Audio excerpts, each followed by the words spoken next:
Stay tuned for the Splash Live.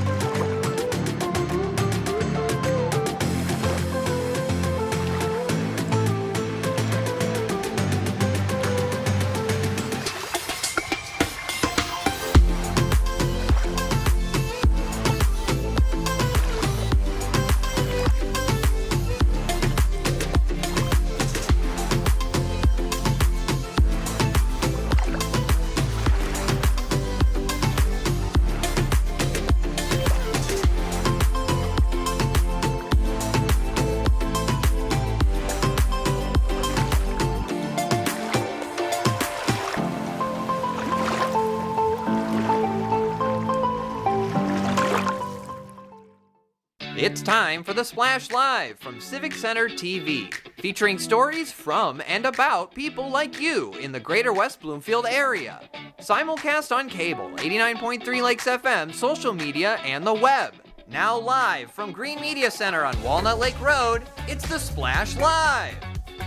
Live, local, social, it's the Splash Live on Civic Center TV and 89.3 Lakes FM. Welcome, I'm Tyler Keefe, joined as always by Kevin McIntosh, back with us again after a long holiday weekend. Thanks for being with us, Kevin.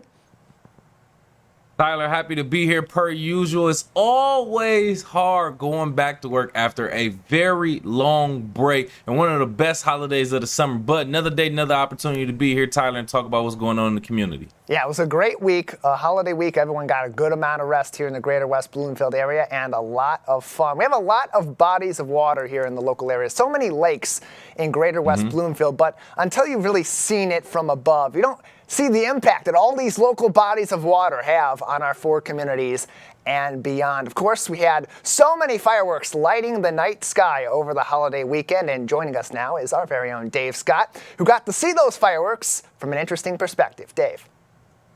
Hey, good morning, Tyler. Thank you very much. So, as I know you know, but our viewers might not know, I'm a private pilot, and here's a little mock-up of my airplane right there. You guys can see that. So, and it's such a pleasure and a privilege to be able to see the landscape from above. And nothing is more spectacular than our area right here in greater West Bloomfield. Like you were saying a minute ago, Tyler, there are lakes everywhere, but until you get up in the air, you can't really get a grasp for it. So I flew for a couple of hours on Wednesday leading up to the fireworks, got a lot of aerial video, and then I got aerial video of the fireworks. Before I even play a single clip, I want to let all of my FAA friends and all of you know that our airport in Pontiac, our Oakland County Airport, they're absolutely incredible.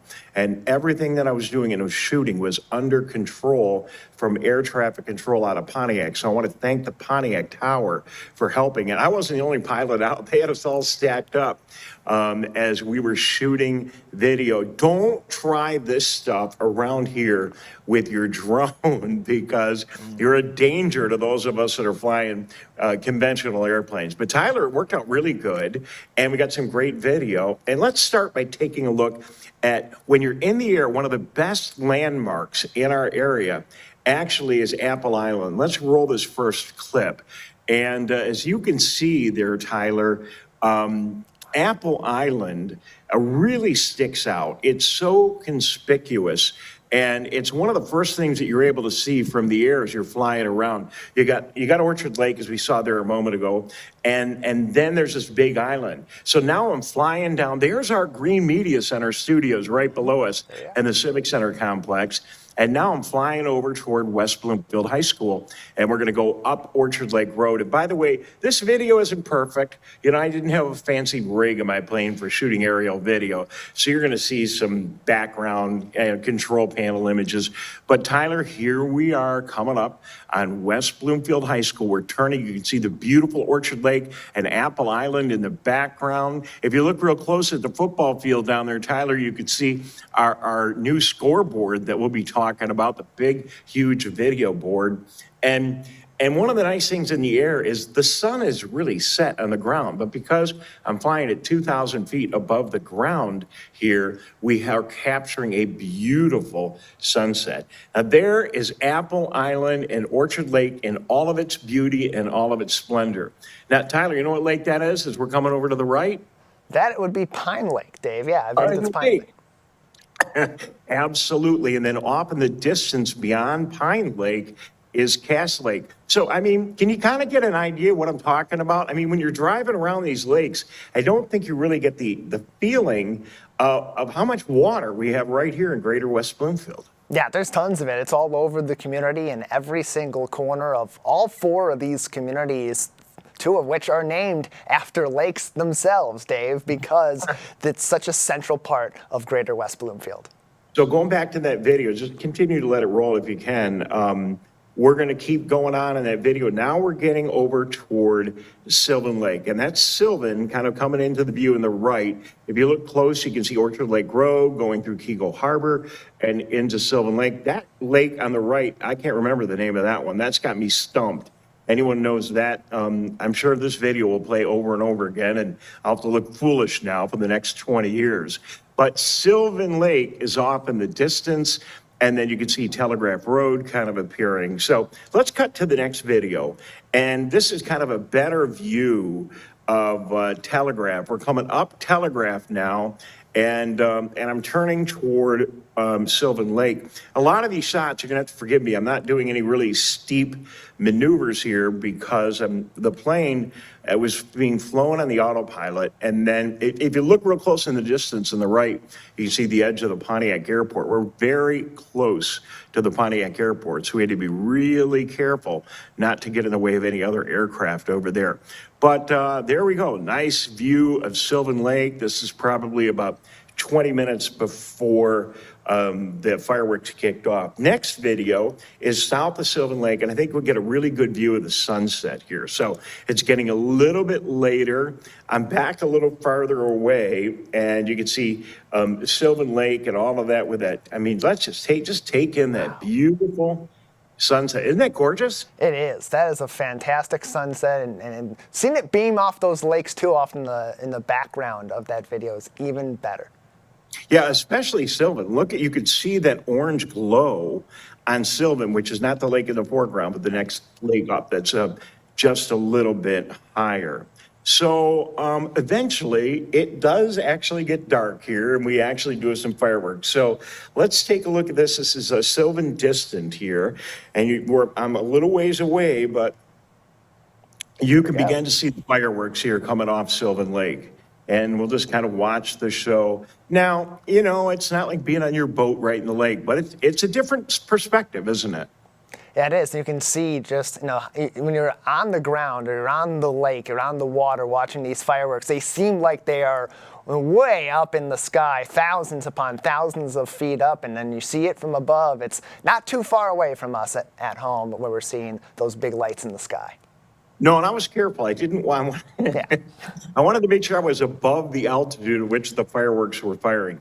I'm at 2,000 feet here, and sorry, some of the video's a little jittery, but I'm at 2,000 feet, and you can see I'm probably at least 500, 750 feet above even these fireworks. And when they were shooting the finale off, I didn't shoot that because I thought it might be dangerous.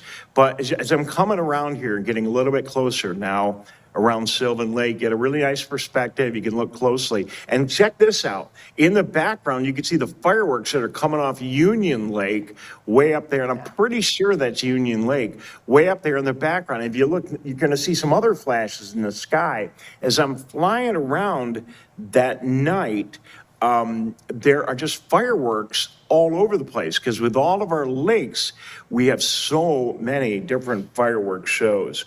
So let's jump up to the next video. And this will kind of give you some idea of what it was like. You're going to see in a minute here that there are multiple fireworks shows going on. And I'm heading off toward the west, going over to take a look at what's going on in Union Lake. And look real close there, Tyler. You see a blinking light up at the top of the video. That's another plane. So there were 3 or 4 of us flying around, and again, totally safe, all under air traffic control and doing just fine. But some beautiful fireworks coming off to the right. Jump up now to the Union Lake video. So this is the 3rd. This was the 3rd of July. And there were multiple shows. Union Lake put on a great show. So let's watch a little bit of theirs and just get your commentary, Tyler, what you're seeing.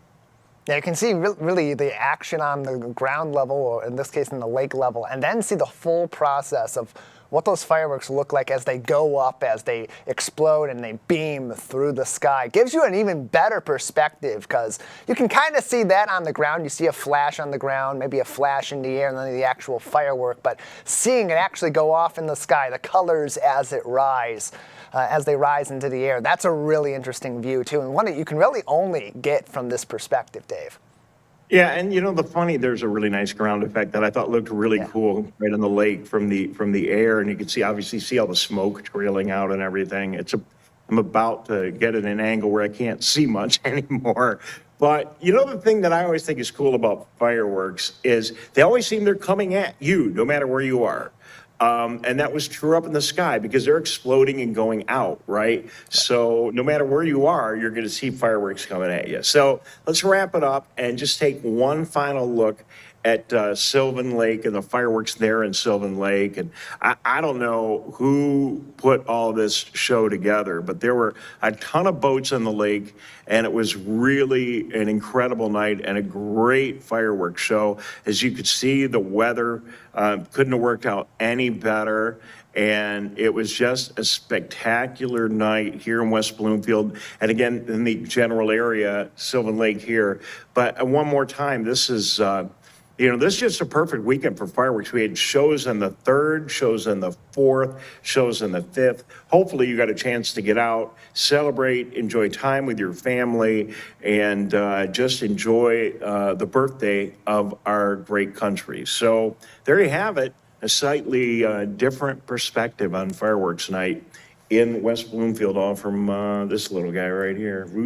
Yeah, all weekend long, Dave, I kept getting notifications on my phone. I'm signing up for Nixle alerts. Those are crime and emergency alerts for West Bloomfield, as well as for my home area in Western Oakland County. And I kept getting notifications day in and day out from the West Bloomfield Police Department. Hey, there's a fireworks show tonight. There's a fireworks show here. There's a fireworks show there. And then you see that video, and you see they were all over the place, not just in Greater West Bloomfield, but our nearby neighbors in Waterford, on Union Lake, and on Elizabeth Lake over the weekend too. And like you said, could not have been better conditions for a great 4th of July weekend for the folks here in Greater West Bloomfield. Thank you for that perspective, Dave. All right, thank you very much, Tyler. Happy 4th of July, everybody. And it's time to get back to work, unfortunately. It's kind of hard to get back to work after the long 4th of July, but thank you very much. Yeah, well, no, that's why we had to take that step back, give you that perspective one more time, that one last look at your 4th of July weekend from the air. But our man on the ground in Sylvan Lake for some of those fireworks was Jake Schaff. We sent out into the prettiest little city to explore the fireworks from the perspective of the people on the ground. Well, great tradition in the city of Sylvan Lake once again this year at the Oakland County Boat Club. Here's our own Jake Schaff. Hello, we love you. Happy 4th of July. When it comes to celebrating our country's independence, nobody does it better than the Oakland County Boat Club. For over 100 years, they've opened the doors for the community to stop by every 4th of July and to celebrate the country the best way they can. With great fun on the water, excellent food, incredible music, and a spectacular fireworks display that is guaranteed to get everyone in the right spirit. So this is our annual fireworks show. The Oakland County Boat Club for very many years has been putting this on for the city of Sylvan. We collect all the donations, and 100% of them go towards the event, and it's something for the whole lake to enjoy. So Kego Harbor, Sylvan Lake, Waterford, and Pontiac. What is it about this event that you think the community looks forward to every year, would you say? Well, we've been doing it for over 100 years. We've been here since 1912. So we've been putting on a fireworks show ever since then. It's a yearly thing. It's a yearly tradition. It's a great thing. It's a great feeling. It's real positive for the community. I think it's a bonus for everybody, and we enjoy putting it on. by the grace of God, we've got a beautiful day here for the 4th of July fireworks party. And the weather's clear, the skies are clear, and everyone's having a great time on their feet dancing. Members and guests alike, they love celebrating our heritage, our freedoms, our country, everything that we have to celebrate. We're just honoring a piece of that right here tonight at the Oakland County Boat Club. The 4th of July is where everybody gets together, everybody celebrates and celebrates the country. And of course, the magnificent fireworks show display that they put on. Throughout the summer, everybody kind of, who lives on the lake, they like to stay at their homes and go on the lake. So you get together out here, you see people you haven't seen in a while. It's just a great environment. Everybody's having a great time and great seeing friends. It's the 4th of July. Everybody's happy. There's no bad feelings out here. Everybody's having a good time, dancing, eating, and just having good spirits. You can boat, you can stay on your boat, you can get near here, or we have friends that are members, so we can come here and enjoy this. Out of everything that comes from today, the fireworks, the sense of community, the fun in the sun, all of it, what is the biggest thing you hope that the community takes away from this event? A good time, a pleasurable evening with good music and a live entertainment. We got live entertainment tonight, echoing out over the lake, and the fireworks show. We're partnered up with Gen X. It does a spectacular show, so I'm hoping everybody could walk away with a smile tonight. I think the community counts on us every year, and they know that the boat club's gonna, be there for them and, take their donation, put a sign out, thank them for their donation, and, just making sure that we have this event. I think it's great so that so many people can, have their family, their friends over. They can, have parties and everything, and know that they don't have to go far because on their own lake, on our lake, we're doing a major event. It's a holiday that means so many different things to so many different people. It's the kind of event you look forward to every year, and I have a great feeling that next year's event is going to be even better. For Civic Center TV, I'm Jake Schaff. Wow. Appreciate the report, Jake, and great images there as we wrap up the 4th of July weekend. Kevin, that is what it is all about. We talk about, when we get to the 4th of July, freedom, we talk about the founding fathers, all of that, but really what it's about, the celebration of our independence, the celebration of our freedom, are moments like that in Sylvan Lake. See, and one of the residents explained it perfect. The vibe was perfect, the energy was perfect, the weather was perfect. You get outside, you see your neighbors you haven't seen in a while, and everyone was just having a good time. No negative energy. Like I said, one of the best holidays of the summer where everyone comes outside, has a great time, and I'm glad that was the same story right here in the greater West Bloomfield area. Yeah, we always are happy to see people coming together, having a happy time, congregating with each other in a safe manner, and hopefully they all had a great 4th of July weekend in the city of Sylvan Lake. Next door, after the fun, came the cleanup, however, on Cass Lake in the Soquego Facebook group. Saw some images from CJ Johnston, who posted some images saying that Nancy went to clean up the Cass Lake Sandbar after some of the partying and the fun festivities of the 4th of July weekend. Cans, bottles, cups, cloth, and so much more. Even a pair of sandals found out there, Kevin, on the sandbar. And it's unfortunate, too, because we hear about this all the time from Keagle Harbor residents, that the sandbar can be a bit of a problem area on these holiday weekends, 4th of July, Labor Day, and so on. And part of the reason for that is because so many people do come in, they have a great time with their friends, with their family, with other people across the area. Just want to give a reminder, as we have this fun, keep in mind, people do live on these lakes. These are people's homes. This is a beautiful city that people work really hard to keep beautiful, and hopefully, we have nice people like CJ and like Nancy, who he posted about on the Soquego group, that will continue to take these efforts to keep the city beautiful, but it takes the efforts of all the visitors and the residents there as well. Hopefully, we'll see some better times ahead, and of course, more fun going forward. You made some solid points, Tyler. The thing about it is, when you feel like it's your home, you take care of it. You take, you know what I'm saying? You take more pride in it. So people should see the community, just in general, the public areas, as their home. Please clean up after yourself. To leave sandals and trash and things of that nature, It just means we aren't being aware. So let's be a little bit more aware and make sure that we are taking all of our belongings back that we also brought out there too.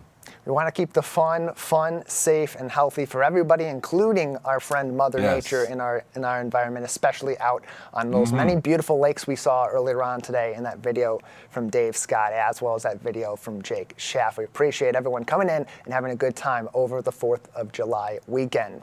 Here close to home, people want to continue to have a good time out on the gridiron, but not playing tackle football. The flag football rising as a major sport in our community and beyond, particularly for young women who are pushing to have this sport added to the docket in athletic departments all across the greater West Bloomfield area. Here to discuss the rise of popularity in flag football, including right here in our local area, are Steve Allen and Juliet Allen from Fun Time Sports. Thank you both for being with us today.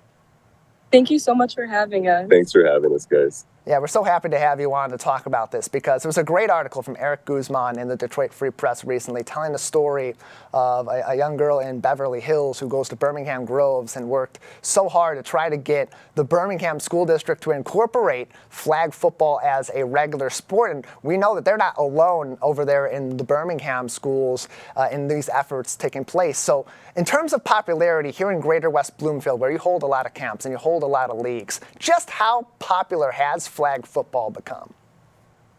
Flag football has definitely become really popular.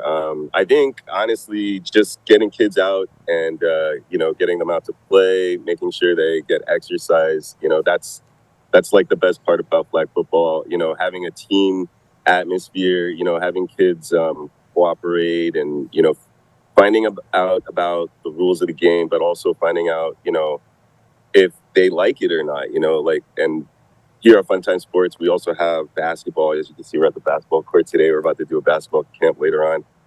We have T-ball. We have other sports programs that kids can get involved in. So if flag football isn't their deal, we can provide other sports for them as well. But flag football itself, I think it's exploded with especially the way that the Lions have come up this year. I think, that's been a big influence in the football world out here in Detroit.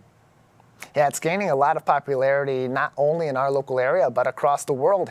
It's going to be an Olympic sport in 4 years when the Olympics come to Los Angeles in 2028. The IOC, the International Olympic Committee, announcing that back in October. So how are we kind of seeing that dynamic around the game of flag football change in our local area in terms of maybe turnout at your camps? I know you got one coming up very soon here in West Bloomfield. Yeah, actually, we just had a Waterford camp. We had about 25 kids between the ages of 5 to 13 that came out for that camp. So that was exciting because, the more the merrier. I find when we got a lot of kids out there, we've got a lot of different skill levels. But because we are the type of organization that focuses on the basics first and kids having fun first, I think there's a lot of room for anybody to participate. So we've had kids that never played football before, and then we had kids that were just like John Madden All-Stars. Some of these kids were throwing the ball so good. We played this one drill where it's an accuracy thing where the kids have to hit a target, and I had some 12 and 13-year-olds throwing that ball like probably about 50 meters away and still hitting the targets. So, it's amazing. It's just a lot of fun.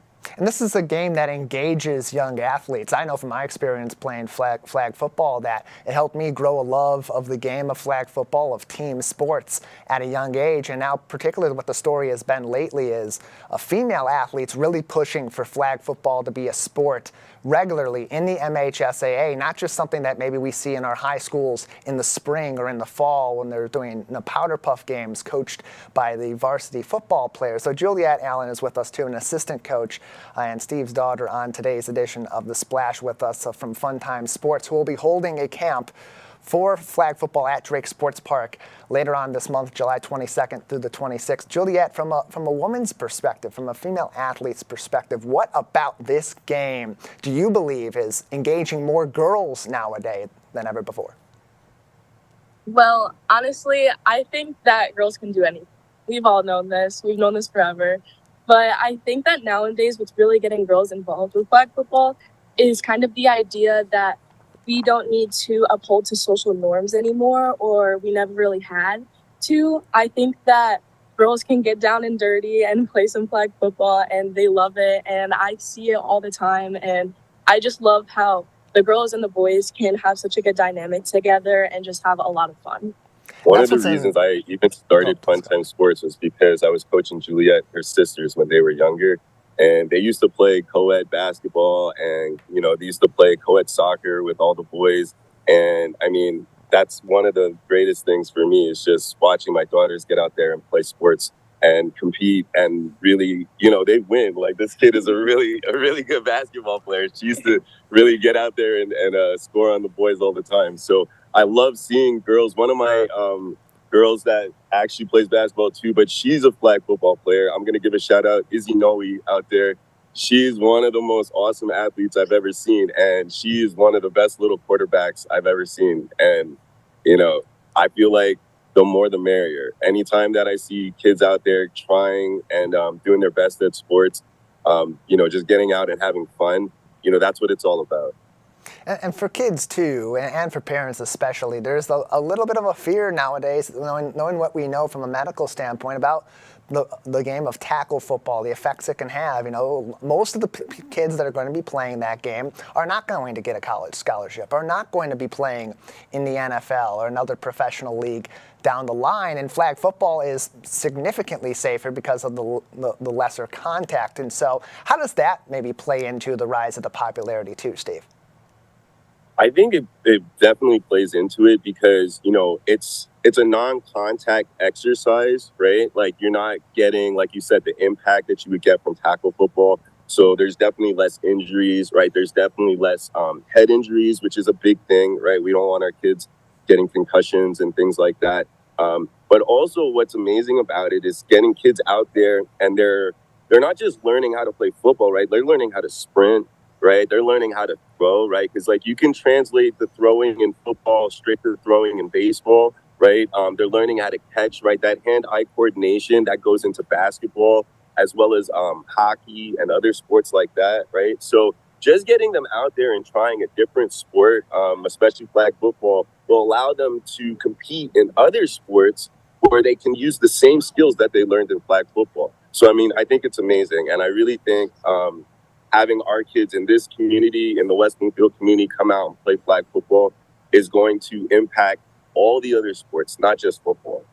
Steve Allen is the owner of Fun Time Sports and joins us on The Splash alongside his daughter and Fun Time Sports assistant coach, Juliet Allen. Their upcoming flag football camp at Drake Sports Park kicks off on July 22nd. That's for kids 7 to 10 years old. And Juliet, your dad earlier on talked about the impact of these youth sports camps on your growing love for sports and how flag football played into that. So for parents that may be interested in getting their kid involved in an athletics camp this summer, why should they try flag football coming up in a couple weeks? Okay, dear parents, I think that you should let your kid do flag football because let them be outside. With all the quarantine and all the COVID that we've been going through the past couple of years, kids need to be outside. They need to interact with others, and they need to have that vitamin D. And flag football is such an amazing way to help your kids get their foot into sports without having such casualties and a lot of the injuries, like said earlier before. Flag football is a great introduction to sports, and I think everyone should try it.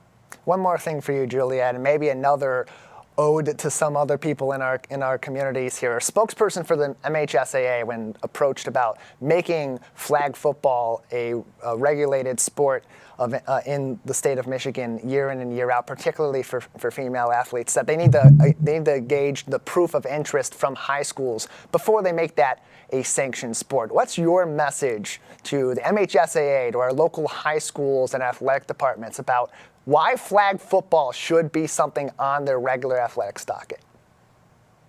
I think that from the recognition that the Powder Puff game already gets from all of the girls, I think that is enough. There's so many girls that sign up for Powder Puff, and there's so many people that are involved with the Powder Puff game, like the football team already, or the people that coach it, and the people that help train, and the football coaches that help the girls learn the tactics for flag football. I think that's proof. The proof is in the pudding right there. We should be definitely doing flag football for girls and boys.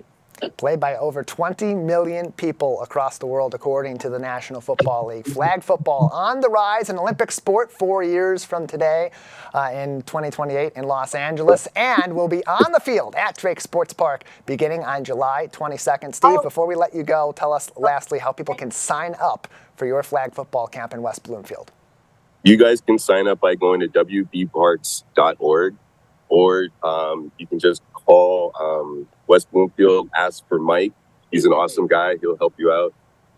Or you can go to the Fun Time Sports website at funtimesports.org, and then just click on the West Bloomfield tab. That'll take you right over to the registration page. Look for the red palm tree. That's right, baby. More information again on wbparks.org for all of these camps coming up, including that flag football camp beginning July 22nd. Steve, Juliet, thank you so much for your time. Oh, thank you so much for having us. Please come out and play, guys. We want to have a lot of fun. The more the merrier. They're going to have a great time out there at Drake Sports Park, and the kids are going to have an even better time learning one of the most fun games you can play over the summer, over the fall, and really all year long in Greater West Bloomfield. Live, local, social, it's The Splash Live on Civic Center TV and 89.3 Lakes FM. Plenty more to get to. We'll be back after this short break. Stay with us. We'll be right back with The Splash Live. This is Civic Center TV and 89.3 Lakes FM. On cable and the radio. On the web too, and on social media. Civic Center TV, television that's close to home. 1 in 4 Michigan homes has high levels of radon, a naturally occurring radioactive gas known to cause lung cancer. It doesn't matter where you live or what type of home you have. You won't even know it's there unless you test. So don't wait. Testing is cheap and easy. And if there's a problem, it's simple to fix. Visit michigan.gov/radon to learn more. We took action. Will you? Good nutrition can help make sure you have enough iron, calcium, and vitamin C in your body, which can make it harder for lead to enter your bloodstream. Help protect your family from the harmful effects of lead.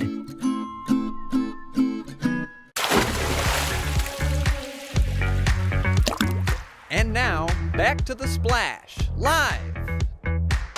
Live, local, social, it's The Splash Live on Civic Center TV and 89.3 Lakes FM. I'm Tyler Kieft alongside Kevin McIntosh. And Kevin, some really unfortunate news in the past couple of weeks as we heard about the loss of Oakland County Sheriff's Deputy Brad Reckling, who was killed in the line of duty while pursuing a stolen vehicle in the city of Detroit late in June. But some local business owners doing some great things to try to help out the family and our community in their time of mourning. Yeah, it's very, very interesting. Actually, it's the owner of the Benstein Liquor in Commerce Township. The owner's name is Mansour, and he actually started selling specialty bottles of Woodford Reserve bourbon on Tuesday. The backs of the bottles, if you're watching on Civic Center TV, they have Deputy Reckling's badge actually sketched into the back. Now, they've been selling a lot of these bottles. 120 bottles been sold in 15 minutes when they kicked it off. Then they did another 144 bottles sold out in just 25 minutes. They're saying all of the proceeds go towards Deputy Reckling's family, and the store is looking to collect or looking for a goal of $10,000. So far, they raised just over $1,200, and they're looking to sell between 200 and 300 bottles every Thursday, 9 a.m. First come, first serve basis. They are located 1050 Benstein Road in Commerce Township. A great fundraiser and a way to kind of for the community to support Deputy Reckling's family in this time of need. Tyler. If you want to get yourself some high-quality drinks and support a local business while also supporting a really good cause in our community, that's a great way to do it. We want to give them a huge shout-out and thank you for putting forth their efforts to help this family. And, of course, you can continue to do so as well on Facebook, OCSO Michigan. That's the Oakland County Sheriff's Facebook page. Mission Oakland is also raising funds to help support the Reckling family in the wake of the loss of Deputy Brad Reckling. We recently had Sheriff Michael Bouchard on the program with us to talk about that more. That full discussion that includes a QR code to that fundraiser can be found on civiccentertv.com as we speak. Highly encourage it that you go there, watch it, learn more about Deputy Reckling, the hard work he put in to protect our communities and ways that you can help his family in their time of need and their time of mourning. Kevin, close to home, people out and about in our community may notice a little heavier traffic around Orchard Lake Road and maybe even some other nearby areas surrounding Commerce Road as it is closed for the entirety of this week. Construction began today on Commerce Road and will continue until next week, Monday, as the Oakland County Water Resources Commission is doing sewer and manhole cover repairs across the entirety of that roadway. Orchard Place residents will have to enter and exit their subdivision only from the east entrance. Dow Ridge and Three Lakes will have access from the east. Bayshore and Commerce addresses west of this closure will have access to and from their communities from the west side. At this time, the Orchard Lake Police Department advises drivers should use Hiller Road to Cooley Lake, to Cass Elizabeth Road, and then Cass Lake to get to Orchard Lake Road as an alternative to crossing over to Orchard Lake via Commerce Road. To keep up to date on this, say, look, maybe the construction and these repairs go quickly and it ends before the 15th. That's a magical scenario. If that happens, you'll hear about it from the Orchard Lake Police Department. And of course, we'll keep you up to date on it as well. In the meantime, facebook.com/Orchard Lake Police to learn more information and keep up to date on that. Kevin had a chance to talk recently to a doctor from our local area. As you know, we've seen recently a lot of discussion surrounding the presidential debate with a couple of older candidates on the ticket and some behaviors that maybe people see as odd or unbecoming of someone that could possibly be the president of the United States or continue to be the president of the United States. Close to home, we see that we have a lot of elder residents in our community, and so a lot of them can be affected by dementia. And joining us to talk about what exactly that is, defining that for us, what we actually see when patients are affected by dementia, is Dr. Jim Bragman, who is an internal medicine specialist in West Bloomfield and is also in the Corewell Health System through William Beaumont Hospital. Dr. Bragman, thank you for being with us. One of the common questions is, what is mild cognitive impairment or just normal senior living versus true progression or a beginning of a dementia? Having an occasional proverbial, we call a brain fart, as you get embroiled in day-to-day activities, you're very, very busy, does not mean that one has dementia. Dementia is when you're forgetting things, you're repeating yourself, you get lost with cars. That's it's in phases. In a case like you watch President Biden, the gait is clearly off. It's getting progressively worse. So it's a broad spectrum. At the age of 65, maybe 5% of people have dementia. At the age of 70 to 75, the numbers are around 20%. And if you're fortunate to make it to 85, 50% of people have some form of dementia. So the fact that you make it to 85 and you have your faculties is not a rare phenomenon entity. And that's why it's important to talk about this too, Dr. Bragman, because we know that as you age, your faculties do start to decline a little bit. Sometimes that happens earlier on, as you said. Sometimes that happens very late in life or even in your late 80s and into your 90s. And so as people may be showing these signs throughout their age, how do they tell the difference between it being basic aging process or the signs of a dementia? Often the family members are instrumental in helping this evolve. What happens a lot of times with dementia patients, they will try to cover up or deny events that they forgot to play something. They'll make excuses. When you joke about it, you probably are in an earlier phase, or maybe it's a benign entity. Family members will often say there's problems with driving, or a person's personal hygiene deteriorates, or they're asking the same questions over and over again. And their judgment progresses and becomes progressively worse. And so what's the diagnosis process like for that? How do you determine when, from a medical standpoint, when it is dementia or how severe that those symptoms may be? Let's just, dementia is the general rubric overall character. The number one cause of dementia is Alzheimer's disease. Everybody has. This is a neurological deterioration. We have your brain cells that we call neurons. They come entangled. The medical term is beta-pleated sheets, and the fibrils, the fibers that make up the nerve cell, are called amyloid. As this evolves, they get into something called tau protein. So this clinically presents itself as being forgetful, judgment being off, a gradual progression of lack of evolution of personal care. So Alzheimer's is number one. Number two are multi-infarct or multiple stroke dementia. Some people have a combination of both. So the three most common forms. 30% of people with Parkinson's disease have some form of dementia, so they evolve over time. Not everybody, but about 30%. Other causes, the famous Jakob Creutzfeldt, that was the national scare with the tainted meats that started in Seattle, Washington, and they had to kill a lot of animals in funeral pyres. There's B12 folate deficiencies. There's problems with thyroid that can cause change of, so we look for reversible causes. Another thing we look for is depression, which we often can be pseudodementia. It's like a person that has dementia, but really, it's the number one cause of mental illness in seniors is depression.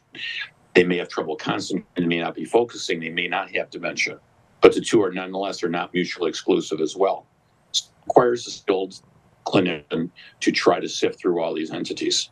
Dr. Jim Bragman is with us, an internal medicine specialist in West Bloomfield, who's also associated with the Corewell Health System and William Beaumont University Hospital as well. Dr. Bragman, as we talk about dementia, and you mentioned some of the risk factors that come along with it or may put someone more at risk for dementia, how much of this development is genetics versus lifestyle, or better yet, how much does lifestyle play into your likelihood that dementia could creep up later on in your life?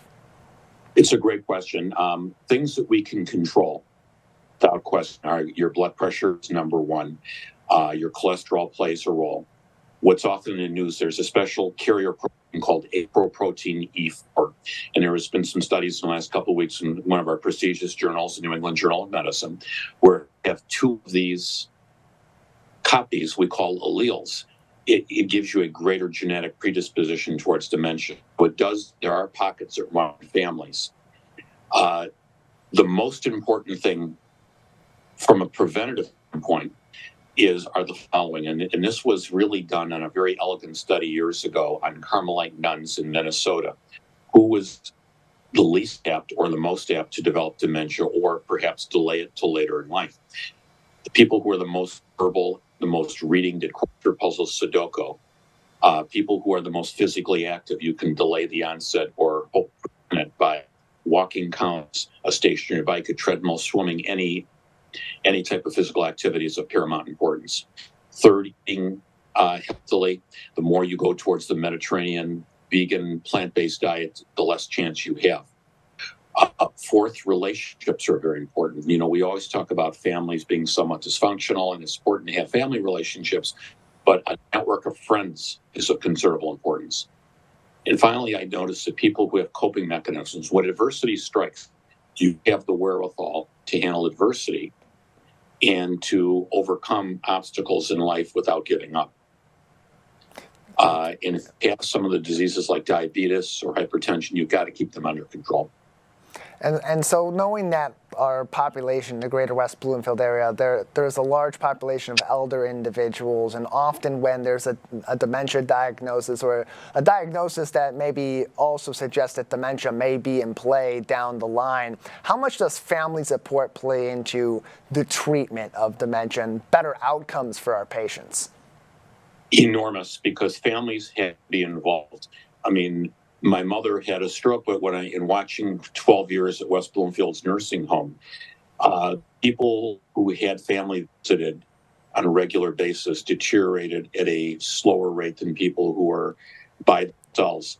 And also people who walked around, exercised, progressed slower than those who were left to their own wills.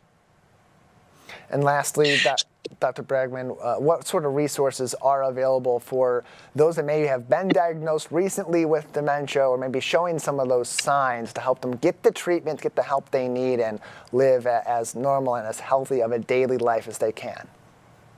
From a familial standpoint, the Regional Alzheimer's Association is located in Southfield, so they have wonderful resources. There's a book called the 25-Hour Day, which prevents some family burnout. From the patient standpoint, you have to get it to a competent physician who knows something about geriatrics, who has a background, knows how to do the appropriate test, whether you need an MRI or a CAT scan, whether you need a PET scan to see what the brain flow studies, how to do the proper workup, and try to empower people to not give up, keep people oriented for as long as possible, keep them in Brown centers that we have here in West Bloomfield are very good. If you do have the misfortune of dementia, it gives the family a break. It keeps our patients involved and getting some socialization as well. Dr. Jim Bragman is with us, an internal medicine specialist from right here in West Bloomfield, as we talk about dementia and cognitive decline. Before we let you go, any lasting advice for those in our local area that may be affected by these conditions? Key is our treatments, and right now we cannot cure this dreaded disease. It leads an inexorable downhill course. People ask me, I don't know how long it will be. We do have some medications. We only have a few. We have ribostigmine, which is an Exelon patch, Aricept nasopil, and a medicine called memantidine. Some of the injectable ones that got FDA approval, I'm not impressed with. They're horribly expensive. They require a lot of care, and the amount of improvement at the expense of us, I'm not a real big advocate of. But the key for family is, I always say, stay alive as long as you can. We don't know when the next great breakthrough is, and there's a lot of clinical trials. It's a hotbed of issue by the National Institute of Health and dementia centers, neurology centers, because it is such a prominent and prevalent disease. Well, Dr. Bragman, we appreciate your time today, and thank you for your insight as we talk about what is a complicated issue for individuals and certainly for families and loved ones as well. My pleasure. Thanks, Tyler.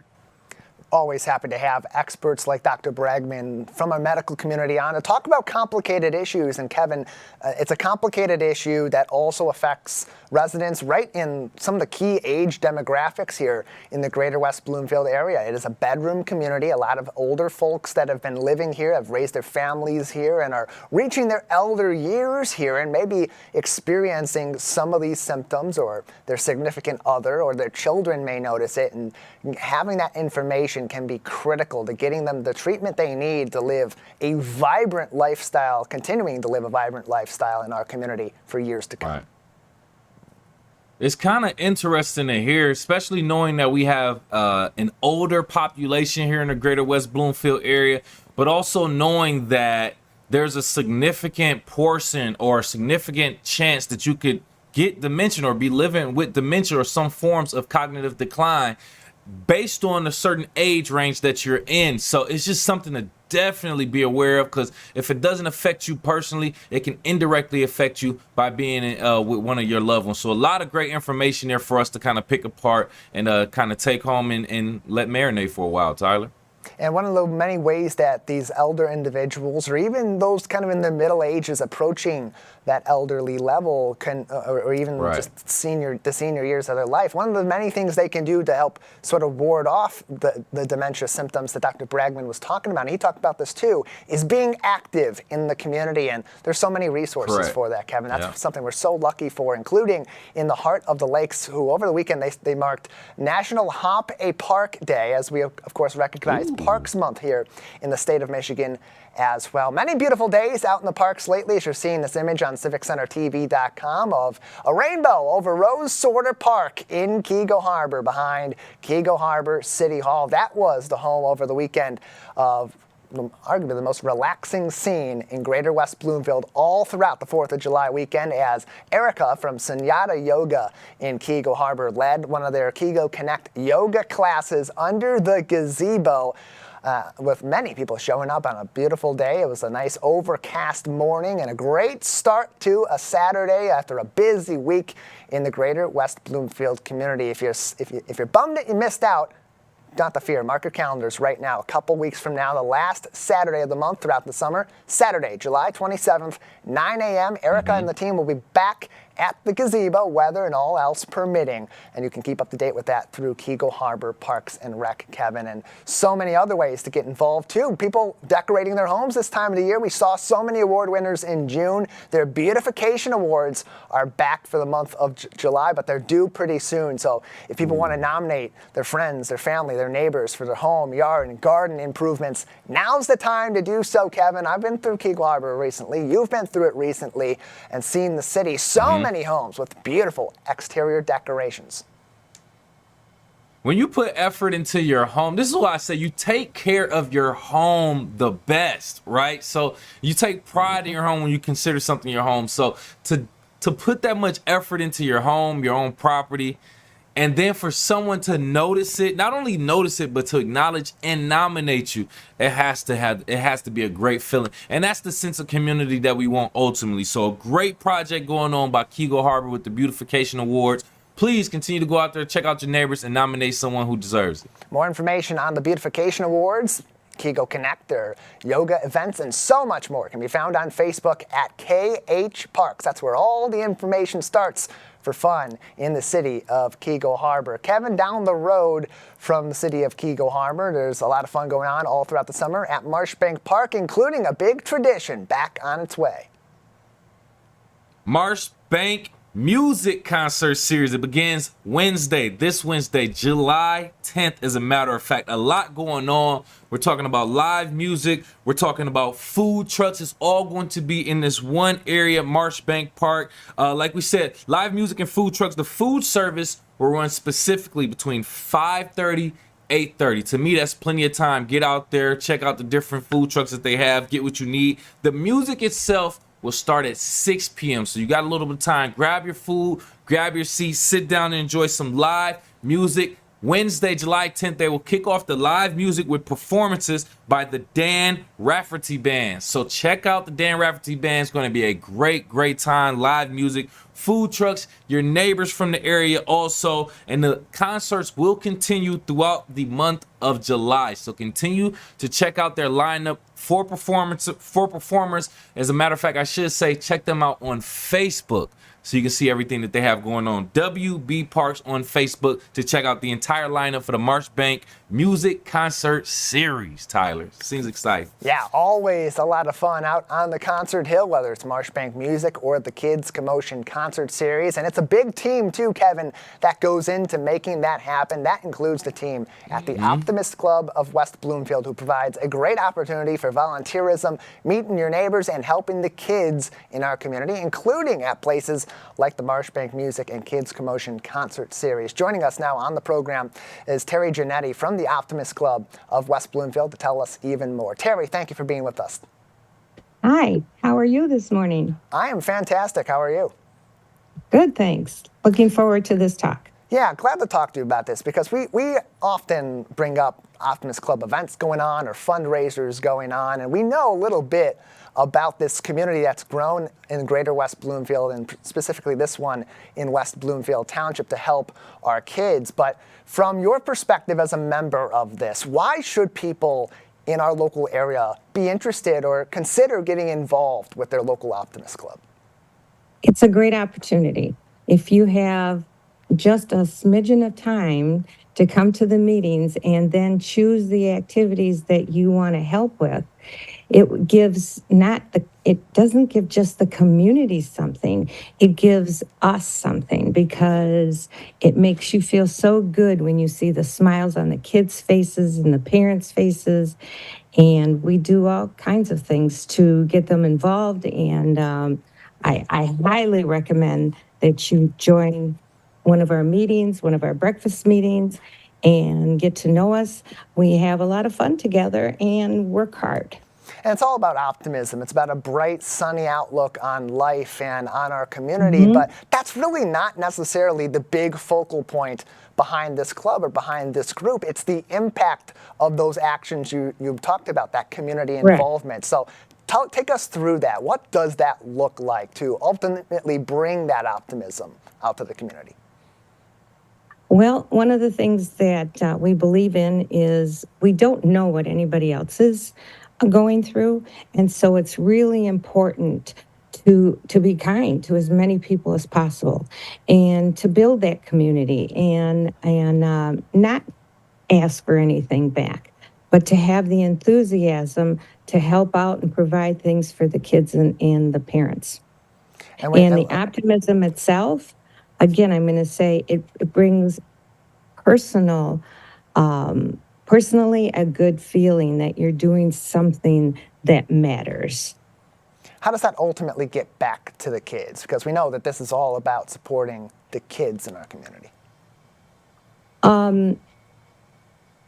For example, the other day we worked at the Kids Commotion, and we tried to get food and things that they'll like to buy, but we also had free puzzles that we were giving away. Now to be honest, these were older puzzles that I gathered and that we put out for anybody to take. The look on these kids' smiles and the comments that you heard back, wow, we're getting a free puzzle. This was just to get rid of some puzzles and give them to kids. And you can hear the comments back. And now I'm going to go out and gather more puzzles because it was just something that we did as a quirk. And it turned out to be so, the kids and the parents were so grateful. And isn't that what the world should be about? Kindness, the gratefulness. All those things also make an impact on us in our own anxiety. I've been reading a number of articles about that, and it affects, when we do something, it affects how we can almost get rid of some of our anxiety by doing something for someone else. So let's go back to the beginning of your journey with the Optimist Club. What prompted you to consider giving your time to this organization? One, I didn't know anything about it at first, and that's what happens. Most people, what are you? And that makes sense. And our vision is to help kids. But the first Optimist Club I joined was in Kego Harbor when I became principal of Abbott Middle School. And I just loved it. And then we left for a few years to go overseas. And when we came back, I decided that I needed to rejoin an Optimist Club, and the Optimist Club asked me to present, and everything good about what had happened in Kego came right back to me.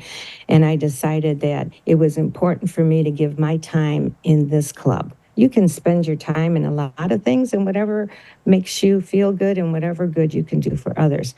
But being an optimist, you hear that glass is half empty. No, it's not. It's not half empty, it's full. It's half water, half air.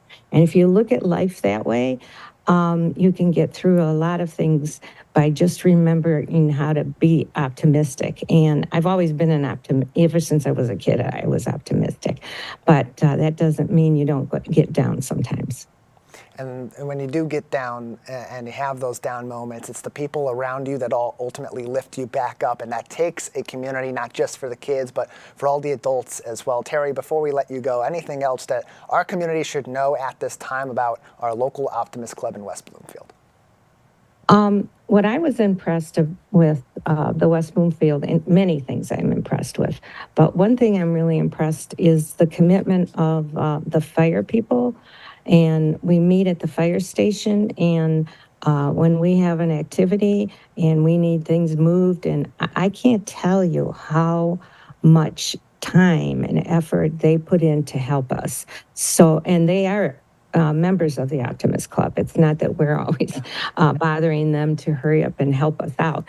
They are actual members. They come to the meetings, and I don't know, it was I just figured they would be so busy they wouldn't have time to do something like this, but they make the time. And I'm really very impressed with the chief and his workers.